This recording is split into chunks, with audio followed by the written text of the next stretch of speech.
밤 12시 서울 변두리 어두컴컴한 반지하 방. 82세 정말순 할머니는 이미 잠들어 있습니다. 하지만 그 잠은 평온하지 않습니다. 새벽 3시쯤 할머니의 눈이 불쑥 떠집니다. 배가 아닙니다. 온몸이 뒤틀리는 듯한 통증입니다. 깊은 숨을 쉬어봅니다. 하지만 숨이 들어올 때마다 갈비뼈 아래가 철렁거립니다. 입에서는 신음이 나옵니다. 할머니는 몸을 웅크립니다. 한쪽 팔로 배를 감싸 안습니다.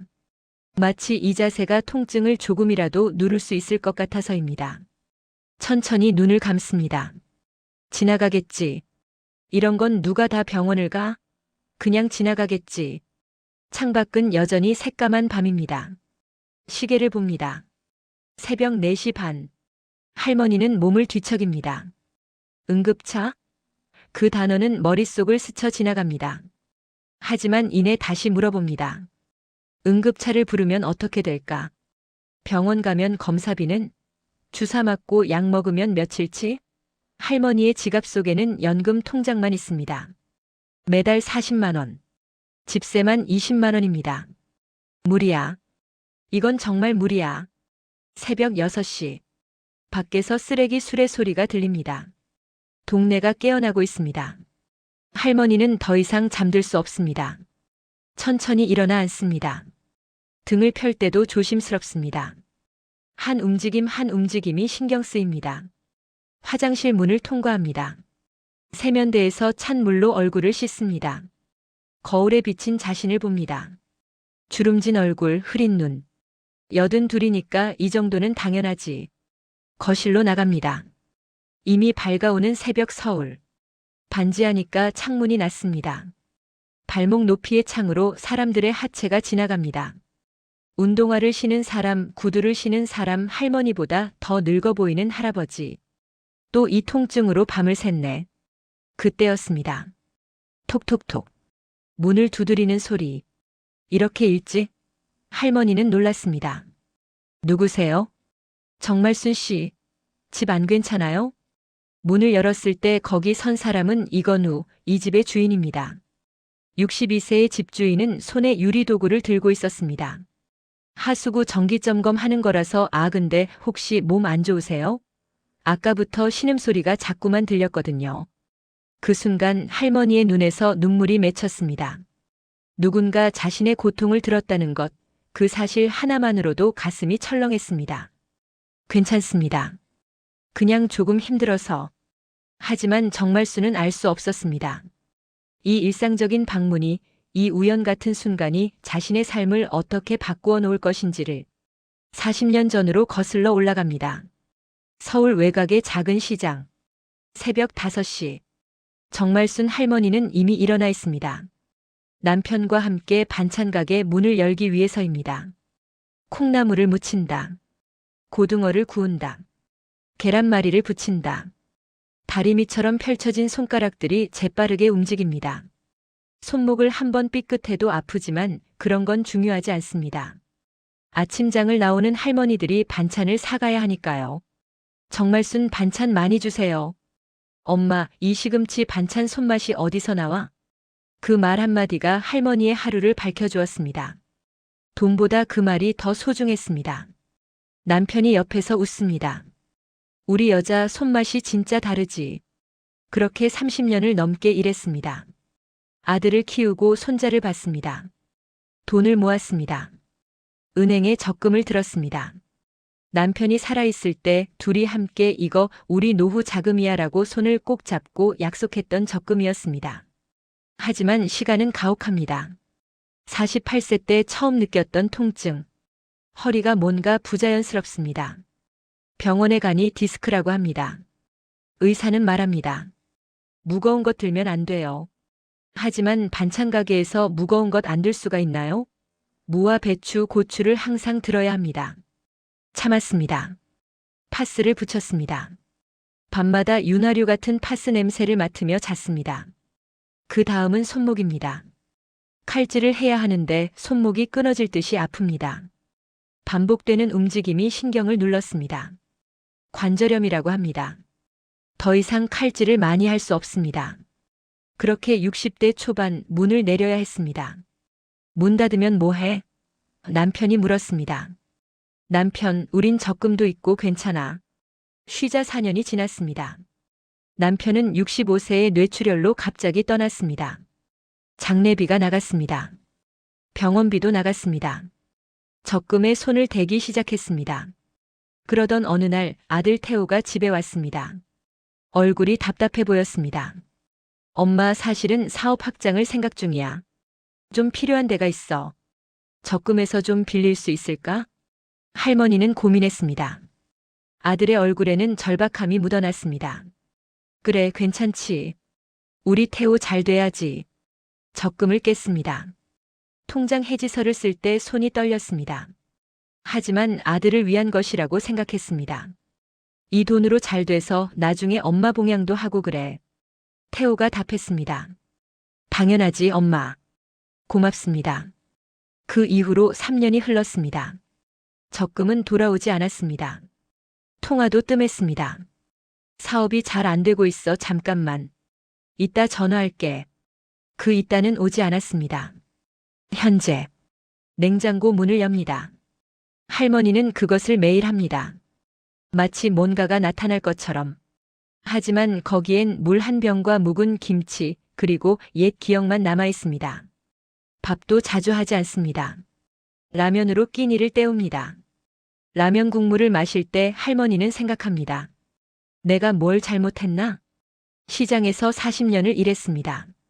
손목이 아플 때도, 허리가 끊어질 듯 할 때도 아들을 키웠습니다. 손자까지 봤습니다.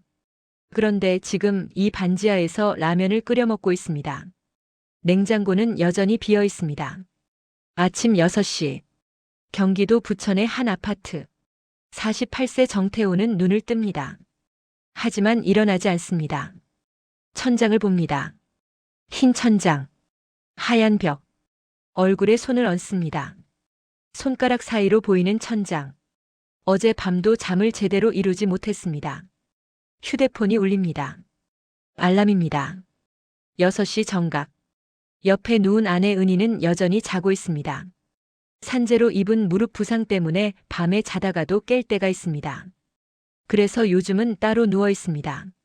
저 정도만이라도 자게 해주려고. 태호는 침대에서 일어납니다. 발을 바닥에 디디는 순간 온몸이 무겁습니다. 어깨, 등, 아래 허리까지. 마치 누군가 콘크리트 블록을 얹혀놓은 것 같습니다. 샤워를 합니다. 뜨거운 물이 등을 두드립니다. 하지만 경직된 근육은 풀리지 않습니다. 아, 진짜. 작은 신음이 나옵니다. 회사에 도착합니다. 중소무역회사 영업 2팀. 태호의 자리입니다. 팀장이 이미 자리에 있습니다. 얼굴이 심각합니다. 태호, 너 3월 실적 되고 있어? 아, 팀장님, 현재 진행 중인 건 3건인데 이번 주 안에. 3건? 다른 팀들은 6건 이상 나가 있는데? 바로 그 순간 태호의 목이 졸립니다. 사실 태호는 알고 있습니다. 회사가 어렵다는 것. 자동화 시대에 무역업이 얼마나 힘들어졌는지. 동료 2명이 작년에 나갔습니다. 정리해고였습니다. 팀장님, 제가 최선을 다하겠습니다. 그래. 해야지. 우리 회사도 존폐 위기거든. 앉은 자리에서 팀장이 떠나는 것을 봅니다. 태호의 손가락이 탁탁탁 마우스를 누릅니다. 클릭, 클릭, 클릭. 이메일을 확인합니다. 거래처 반응이 없습니다. 어제 보낸 견적서에 대한 답장이 없습니다. 점심은 먹지 않습니다. 대신 고객 전화를 계속합니다. 안녕하세요. 저 오호무역의 정태호인데요. 같은 말을 20번도 더 반복합니다. 그 중에서 가능성 있는 거래처는 2개뿐입니다. 오후 3시. 휴대폰이 울립니다. 어머니. 화면에 떠 있는 글자. 태호의 눈이 흔들립니다. 손가락이 화면을 향해 올라갔다가 내려갑니다. 다시 올라갔다가 내려갑니다. 결국 거절한다는 버튼을 누릅니다. 죄송합니다. 현재 통화 중입니다. 거짓말입니다. 아무도 통화 중이 아닙니다. 태호는 혼자 앉아 있습니다. 팀장도 다른 동료들도 자리에 없습니다. 모두 고객 방문 중입니다. 휴대폰이 다시 울립니다. 어머니입니다. 다시 거절 버튼을 누릅니다. 얼마 후 카톡이 옵니다. 태호야, 엄마야. 요즘 바빠? 통화 좀 하자. 할 말이 좀 있어. 태호는 거기에 답장을 쓰지 않습니다. 대신 팀장에게 전화합니다. 팀장님, 고객사 확인 좀 하고 있습니다. 거짓말입니다. 회사 차 대출금 이자는 매달 150만 원입니다. 월급은 320만 원. 아내의 배달 아르바이트로 150만 원. 월세 60만 원, 관리비, 공과금 계산기를 두드리면 남는 돈이 거의 없습니다. 집에 돌아오는 길. 택시 안에서 태호는 한숨을 쉽니다. 아내에게 인사합니다. 왔어. 은희가 소파에서 일어나려다가 무릎을 감싸줍니다. 무릎도. 괜찮아, 나 남은 밥 있으면 돌려서 먹을게. 그렇게 않습니다. 밥 한 그릇을 먹습니다. 아내가 만든 계란말이가 있습니다. 어떤 할머니가 만든 것 같은 맛입니다. 아, 어머니가 이전에 해준 것과 같은 맛입니다. 언제였더라? 3년 전? 4년 전? 태호는 밥을 먹으며 생각합니다. 엄마한테 신경 쓰고 싶지 않은 게 아니야. 진짜 내가 너무 숨이 막혀. 밤 11시. 침대에 누우면서도 태호는 생각합니다. 어머니는 지금 뭐 하고 계실까? 혼자 밥을 드셨나? 만성질환 약은 잘 챙겨 드셨나? 생각만 합니다. 하지만 전화는 하지 않습니다. 내일은 엄마한테 전화해야지. 그렇게 다짐하며 눈을 감습니다. 하지만 내일도 같은 하루가 반복될 것이라는 것을 태호는 이미 알고 있습니다. 박은희, 44세. 배달대행 기사. 스마트폰 앱을 킵니다. 주문이 하나 들어왔습니다. 강남구에서 송파구로. 거리가 깁니다. 배달료는 8,500원. 휘발유비를 빼면 실제 수익은 5,000원 정도. 은희는 차 키를 짚습니다. 일어서면서 왼쪽 무릎이 철렁합니다. 고통이 아닙니다. 소리입니다. 무릎뼈가 어긋나는 소리. 2년 전 산재였습니다. 배달 중 넘어졌다가 무릎을 다쳤습니다. 의사는 말했습니다. 무릎 반월상 연골이 파열됐어요. 깁기 어렵습니다. 수술을 받았습니다. 요양비는 보험으로 나왔습니다. 하지만 후유증은 평생입니다. 무릎을 계단식으로 움직일 때마다 그 소리가 납니다. 마치 누군가 자신의 몸 안에 들어가 무언가를 부수고 있는 것 같은 느낌. 은희는 차를 몬다. 강남의 한 음식점. 주문한 음식을 받습니다. 종로의 한 아파트. 엘리베이터를 탑니다. 13층. 무릎을 쓰면서 올라간다는 느낌이 듭니다. 배달 나왔습니다. 음식을 전달합니다. 고객이 대답하지 않습니다. 스마트폰으로 별점을 누릅니다. 4.8점. 나쁘지 않습니다. 하지만 별점이 높다고 돈이 되는 건 아닙니다. 이 과정에서 번 시간은 1시간 10분. 수익은 5,000원. 앱이 또 울립니다. 하루에 보통 25건에서 30건. 정태호가 월급을 받지만 남자 혼자 가게를 꾸릴 수 없습니다. 은희는 하루도 빠지지 않고 배달을 합니다. 월 150만 원. 그것이 이 집의 생명줄입니다. 오후 5시. 은희가 집에 돌아옵니다. 무릎이 불타는 듯 합니다. 매일 같은 시간, 매일 같은 통증. 거실에는 그 누구도 없습니다. 남편은 여전히 회사. 아들 준호는 학교. 7살 딸 지은이는 어디 있나요? 어린이집입니다. 은희는 숨을 고릅니다. 시계를 봅니다. 5시 10분. 어린이집은 6시에 문을 닫습니다. 남은 시간 50분. 그녀는 다시 배달 앱을 킵니다.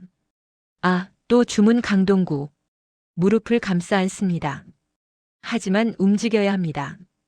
5시 45분. 은희는 서둘러서 어린이집에 도착합니다. 지은이가 선생님 손을 잡고 있습니다. 혼자 남겨진 아이. 그 모습이 가슴을 저미게 합니다. 미안해, 지은아. 지은이를 안습니다. 무릎이 끊어질 듯이 아픕니다. 하지만 6살 딸의 무게는 그 무릎보다 가볍습니다. 집에 돌아옵니다. 6시 반. 냉장고를 엽니다. 오후 1시에 남편이 남긴 밥이 있습니다. 전자레인지에 돌립니다. 아이에게 먹일 밥입니다. 음식은? 집에 남은 반찬이 거의 없습니다. 그때였습니다. 톡톡톡.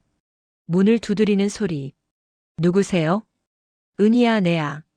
시어머니 정말순입니다. 은희는 문을 엽니다. 어머니는 플라스틱 봉지를 들고 있습니다.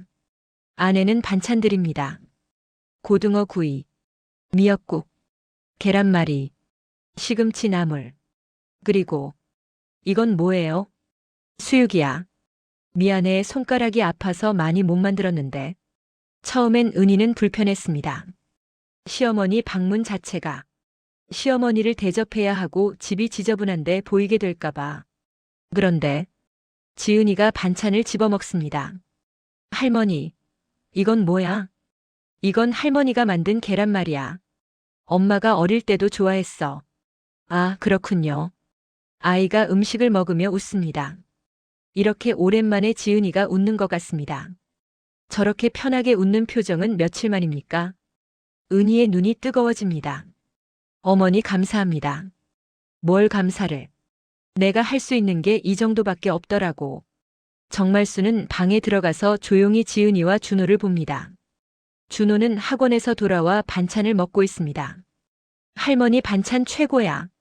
그래, 할머니가 너를 생각하면서 만들었어. 그 순간 은희의 마음이 무너집니다. 남편은 스트레스로 전화조차 안 받고 자신은 무릎이 망가져 아이를 제때 데려올 수도 없고 밥도 못 해주고. 그런데 어머니는, 시어머니는 통증이 있는 손가락으로 이 모든 반찬을 만들어서 왔습니다. 은희는 부엌에 들어가서 눈물을 닦습니다. 눈물이 자꾸만 나옵니다.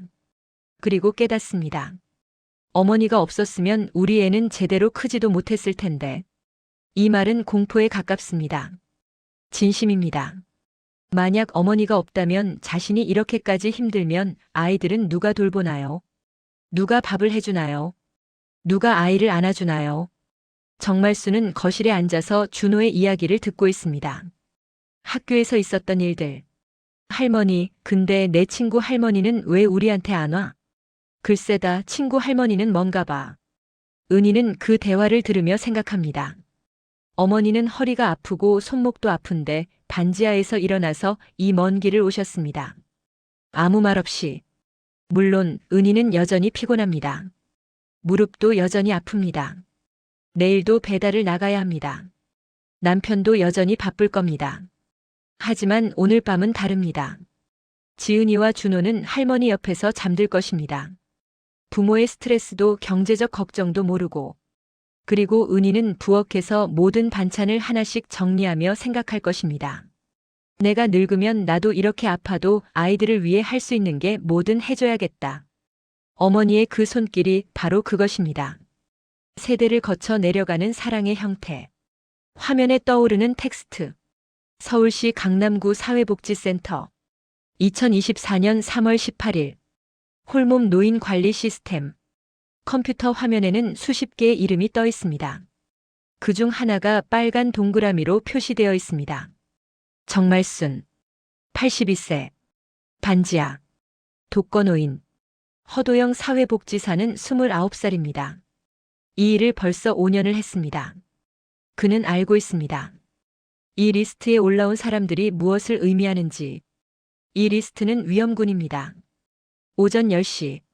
정말순의 주소를 입력합니다. 길을 나섭니다. 서울 변두리 주택가. 낡은 건물들. 허도영은 이 동네를 잘 알고 있습니다. 1980년대에 지어진 건물들. 반지하 옥탑. 이런 곳에 많은 노인들이 살고 있습니다. 건물을 찾습니다. 맞습니다. 이 벽돌 건물이 맞는 곳 같습니다. 계단을 내려갑니다. 반지하. 햇빛이 잘 들지 않는 공간. 허도영은 몸소 느낍니다. 축축함. 벽에서 나는 냄새. 습기에 곰팡이가 피는 그 냄새. 허도영은 한숨을 쉽니다. 이런 곳에서 사셨다니. 노크합니다. 안녕하세요. 정말순 씨 계세요? 얼마 후 문이 열립니다. 할머니의 얼굴이 보입니다. 놀라운 표정입니다. 누구세요? 안녕하세요. 저 서울시 사회복지센터 허도영이라고 합니다. 혹시 시간 괜찮으세요? 정말수는 의아해합니다. 자신을 누가 신고했나 싶은 생각이 스쳐갑니다. 아, 네, 들어오세요. 문을 열고 들어가는 순간 허도영은 숨을 멈춥니다. 반지하. 하지만 그것만이 아닙니다. 벽장 안이 훤히 보입니다. 옷이 거의 없습니다. 책상 위에는 약병들. 거실 모서리에는 예전에 모아뒀던 신문이 쌓여 있습니다. 테이블 위엔 밥그릇이 있는데 밥알이 말라 있습니다. 어제인지 그저께인지 알 수 없습니다. 그리고 가장 충격적인 것. 싱크대. 요리 흔적이 거의 없습니다. 냄비가 한 개. 그릇도 몇 개 안 됩니다. 스펀지도 닳아 있습니다. 할머니, 혹시 요즘 밥은 잘 챙겨 드세요? 정말순이 웃습니다. 어색한 웃음입니다. 네, 뭐 라면도 끓여 먹고 밥도 하고. 하지만 허도영은 그 싱크대를 봤습니다. 그곳에는 거짓말이 없습니다. 할머니, 괜찮으면 제 옆에 앉을 수 있을까요? 둘이 앉습니다. 허도영은 노트북을 켭니다. 요즘 혼자 계신데 어떠세요? 힘든 부분이 있으신가요? 정말수는 조용히 있다가 작은 목소리로 말합니다. 글쎄 가끔 배가 아플 때가 있어요. 하지만 병원을 가시긴 하세요? 아니요. 돈이. 허도영이 따뜻한 목소리로 말합니다. 할머니, 제가 좀 솔직하게 말씀해도 괜찮을까요? 정말순이 고개를 끄덕입니다. 할머니 이렇게 혼자 계시면서 몸도 안 좋으시고 밥도 제때 못 드시고 이건 정말 위험한 상황이에요. 혹시 모를 일이 생길 수 있고요. 그래서 저희가 있는 거예요. 할머니 같은 분들을 돕기 위해. 정말순이 눈을 내립니다. 혹시 몸이 아프시면 제가 병원 동행도 도와드릴 수 있고 밑반찬도 가끔 보내드릴 수 있어요. 또 하루에 한 번씩 전화도 드릴 수 있습니다. 괜찮으세요? 정말수는 이 말을 듣고 갑자기 눈물이 맺힙니다. 누군가 자신을 신경 써준다는 것. 그것만으로도. 하지만 정말수는 고개를 젓습니다. 고맙습니다. 정말 고마운데 나는 애들한테 부담 주기 싫어요. 허도영이 혼란스럽습니다. 애들이요? 자녀분이 계신가요? 아, 네. 아들이 있어요. 아들이 있는데 요즘 바빠서 정말순의 목소리가 떨립니다. 할머니, 자녀분한테 지금 상황을 말씀해 보신 적 있어요? 아니요. 말 못했어요. 아들이 일도 많아 보이는데 내가 아프다고 해서 뭘 해요. 그냥 내가 참으면 되지. 허도영은 깊은 한숨을 쉽니다. 이것이 바로 그들이 자주 보는 패턴입니다. 자식에게 폐를 끼치기 싫어하는 노인들. 혼자 병을 키우는 노인들. 결국 누군가가 발견했을 때는 이미 너무 늦는 경우들. 할머니, 자녀분이 몰라서 그거예요.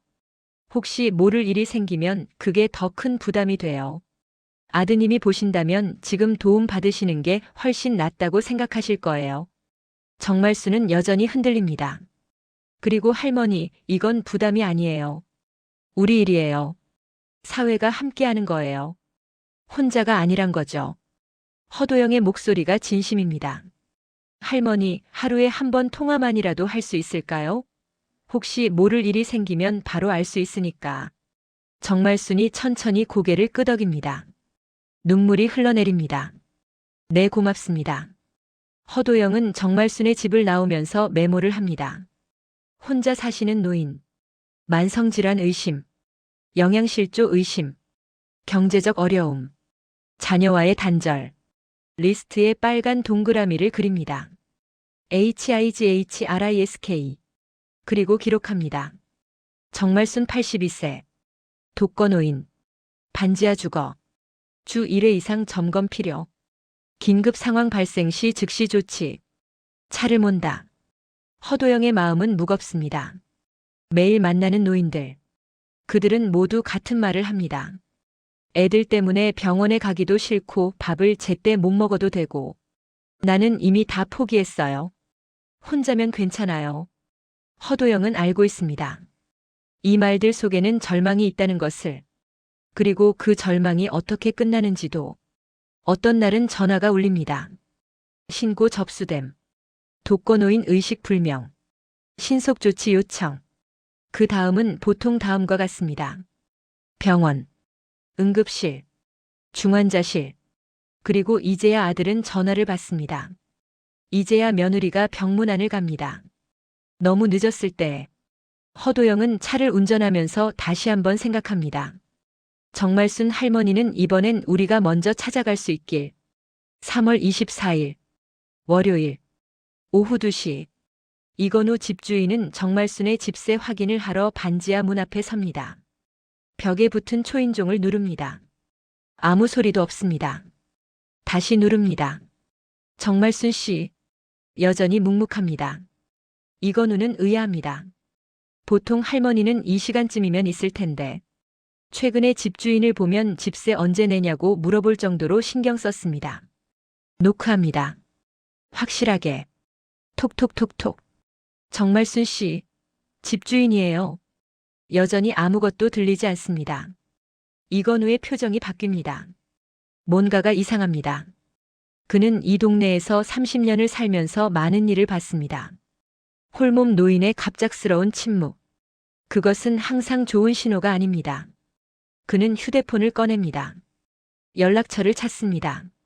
얼마 전 명함을 받았던 사람. 허도영. 서울시 사회복지센터. 전화를 겁니다.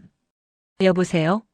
안녕하세요. 저 남대문 반지하 건물 관리인인데 혹시 정말순 씨 어디 있는지 아세요? 요즘 통화도 안 되고 지금도 아무 인기척이 없어요.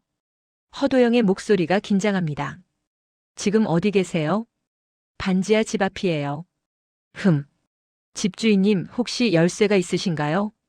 글쎄요, 비상용 열쇠는. 가지고 있으시면 문을 열어봐도 될까요? 제가 지금 가고 있습니다. 15분 후. 허도영은 택시에서 내렸습니다. 뛰어갑니다.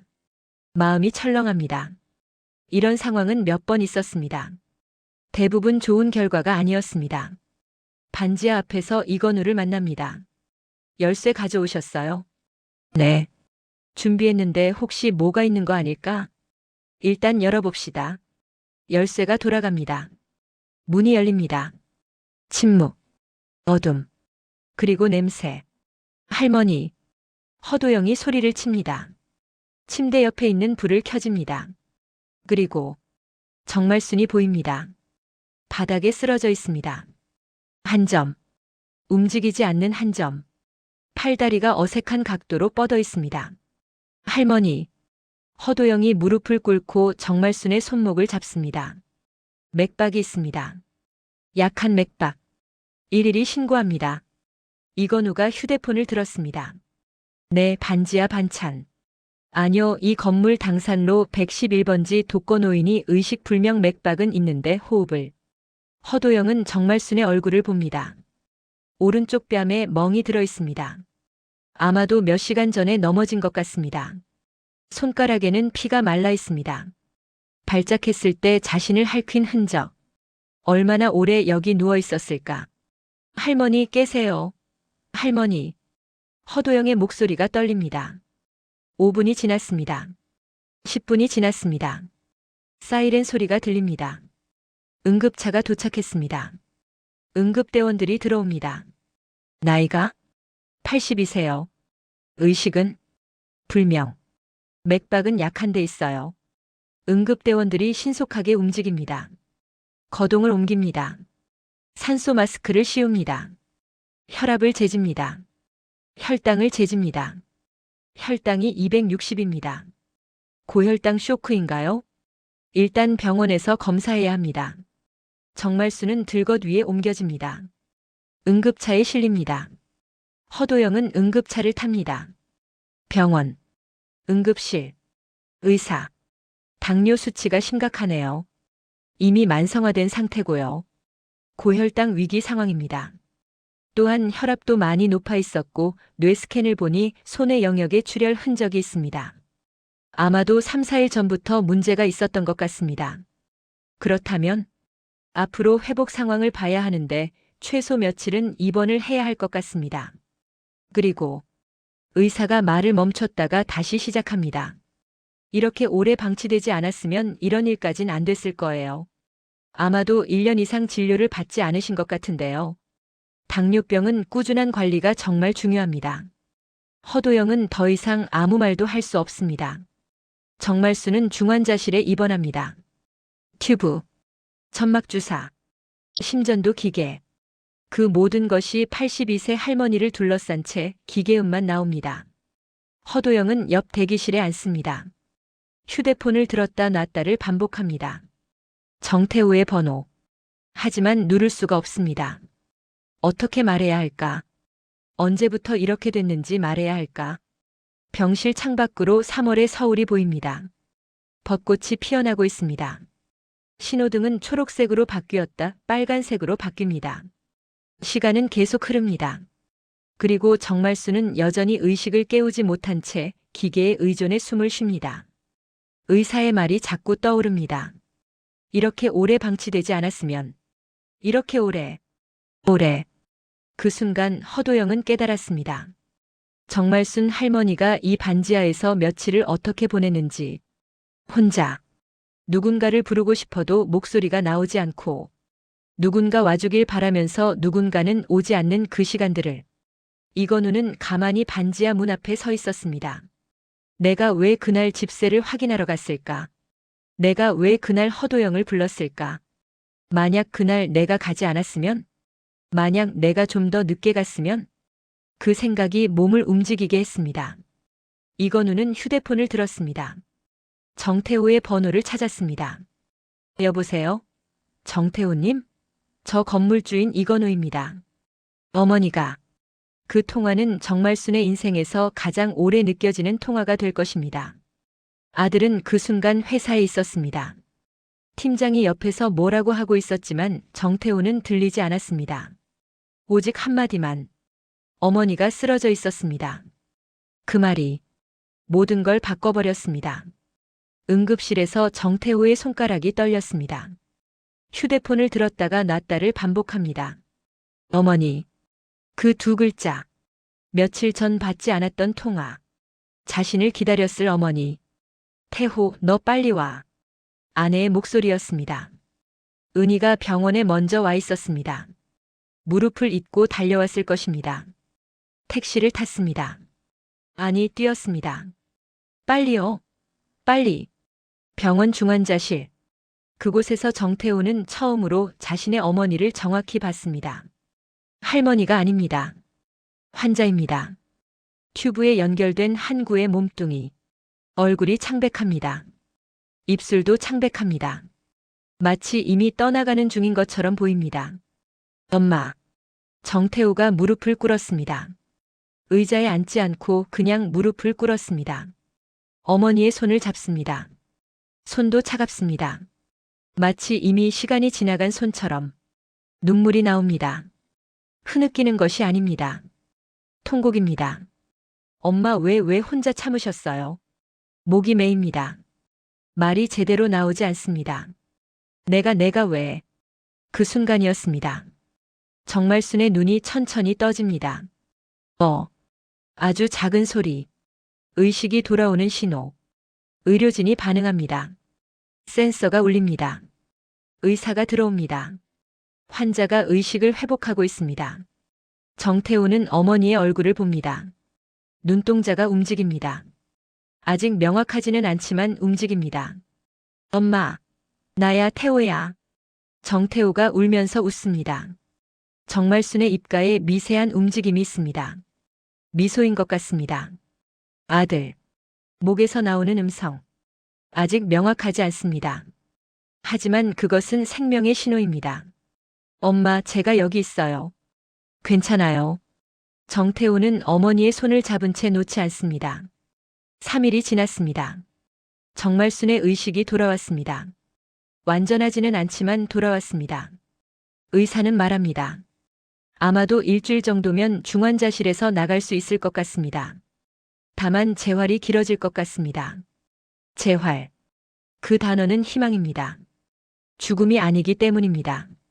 일반 병실로 옮기는 날. 정태우는 여전히 어머니의 손을 놓지 않습니다. 은희는 준호와 지은이를 데려왔습니다. 할머니. 지은이가 뛰어옵니다. 하지만 아버지가 막습니다. 조용히 해. 할머니가 약해 계셔. 정말순이 천천히 고개를 돌립니다. 아이들을 봅니다. 우리 지은이, 우리 준호. 목소리는 여전히 약합니다. 하지만 확실합니다. 그 순간 은희가 무릎을 꿇습니다. 어머니, 제가 미안합니다. 정태호가 놀랍니다. 은희가 울고 있습니다. 어머니, 제가 무릎 때문에 제대로 챙겨드리지 못해서 미안해요. 저희가 너무 힘들다고 투정만 부렸어요. 그런데 어머니는 은희의 어깨가 들렸다 내려갑니다. 어머니는 더 힘들으셨을 텐데 저는 어머니를 돌보지 못했어요. 정말순이 천천히 은희의 손을 찾습니다. 그리고 자신의 뺨에 갖다 댑니다. 얘야, 그런 게 뭐, 넌 충분히 잘했어. 어머니. 정태호도 함께 울고 있습니다. 엄마 미안해요. 진짜 미안해요. 전화도 못 받고 어머니 적금도 못 돌려드렸고 제가. 정말순이 아들의 얼굴을 봅니다. 너도 힘든 거 나도 알았다. 네 회사 일도 힘들어 보이고 은희 무릎 때문에 힘들어 보이고 그래서 더 말을 못했어. 정태호의 목이 터집니다. 하지만 계속합니다. 그게 뭐 하는 짓이에요. 혼자 참으시고. 그래야 아들이 지는 걱정 안 하잖아. 그래야 사람이지. 정말순이 이 말을 하면서 손가락으로 아들의 눈물을 닦으려고 합니다. 하지만 팔의 힘이 약합니다. 정태호가 어머니의 손을 제 얼굴에 갖다 댑니다. 엄마, 제가 잘못했어요. 그 순간 은희가 뭔가를 꺼냈습니다. 플라스틱 용기입니다. 도시락입니다. 어머니, 제가 이거 준비했어요. 은희가 뚜껑을 엽니다. 안에는 할머니가 만들던 그 반찬들이 있습니다. 고등어 구이, 계란말이, 시금치 나물, 미역국. 하지만 이건 은희가 만들었습니다.